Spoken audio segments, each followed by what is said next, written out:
and welcome to Coding with Jesse. So in my last video, I've set up some tests for getters and an update function for my blog post model. So in this video, I'm going to try to get them to pass. So first one I have is this get all. Should get all the posts. That should be pretty easy to write. So let me open up my post model again. I'll just add export.getAll, and it should, later I'm going to have a sort option, I think, but for now it'll just do a database.query. Should do select star from posts, order by, let me double check my columns. I don't actually have anything relating to date. That's not great. So let's have posted at. Let's do timestamp default now. Is that right? We'll find it. So I'm gonna order by posted at descending, so that newest first. And I'm gonna change this to be like so that it's a little bit easier to read. And I like to do it that way. And let's see if that makes that test pass. So I have an error. Let's see what that error is. Unknown column posted at in order clause. Oh, that's because the way I've set my tests up, it doesn't drop the database ever. It doesn't drop the table. So I need to drop the table and then recreate it. So the way I'm going to do that is just open up my SQL. I'm going to use my test coding with Jesse database, and then I'm going to drop table posts. So now next time I run my test, it's going to recreate with the new table structure. And did it work? Sort of, but now I have this posted at with the date, and I wasn't expecting that. And also the order is wrong. I think because they're the exact same time. So that's something I didn't anticipate, is where you're posting two at the same time. So how about I modify my test so that it actually, let's say posted at, and then I'll pass it a date of, let's use some date last year. So I don't know, September. And then in my second post, I'll let it just use now. And let's try that.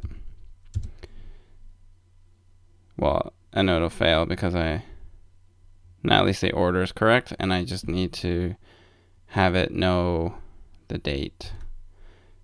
So actually, why don't I specify a date here? Otherwise, I don't know what to test for. So let's use a newer date. Let's say, I don't know, the 10th. Not the 10th, but October 1st and September 1st. And then here, I'll include those. So posted at. That one's right, and then this one should be the 10. Okay, so that should actually pass that. I should be done. I'm done get all. So I just have to do get by slug and update. Get by slug is going to be easier because there's no ordering or anything. So it'll pass in the slug. And I should be able to do just database.query. Select star from posts where slug equals question mark. Then I'll pass it to slug. I think that's all I need to do. We'll find out. I guess it'll be wrong because, expected 1 to deeply equal ID title. Let me review. Oh, that's my update. I'm looking at the wrong one. Should update a post.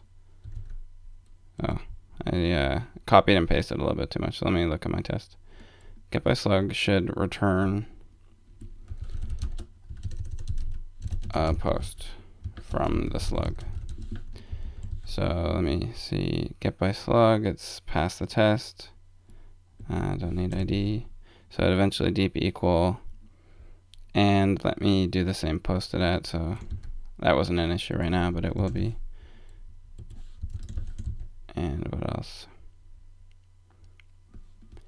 So something's wrong here. Database.query Slug star. So, oh, I guess it is, I'm not totally sure. Let me run it again, see if it's any different. So it's returning an array with, oh, it returns an array of results. That's right. So I need to actually then, I need to use then to, so it's returning an array, and I'm going to return the first row, because there should only be one. Should only be one. I have it indexed. It should actually be unique. I won't bother recreating the table though. Yeah, why not? I want to be correct, so I'll use the same. I'll drop the table again, run my test again, and now that's working. Get by slug is working. Now I just need to do update, which should actually be pretty easy. Update, so it's gonna oh yeah, ID and then params. So what it's gonna do is I'm gonna return database.query. I'm gonna say update posts set question mark where ID equals question mark. And then I think, so params will be the first question mark and ID will be the second. I think that works. No, that won't work. What I have to do is pass this in an array. So params will be the first question mark, ID will be the second. And let's see if that makes my test pass. Yeah, that's it. So I'm done my blog posting, I think. Other functionality might come up in the future. It is a little slow. It's 1 second, but I'm okay with that. For considering this is probably, for now, it's the only part of my application that I'll be using touching the database. So for my tests, that's the only thing. I'm not gonna have the rest of my tests touch the database as much as I can avoid it.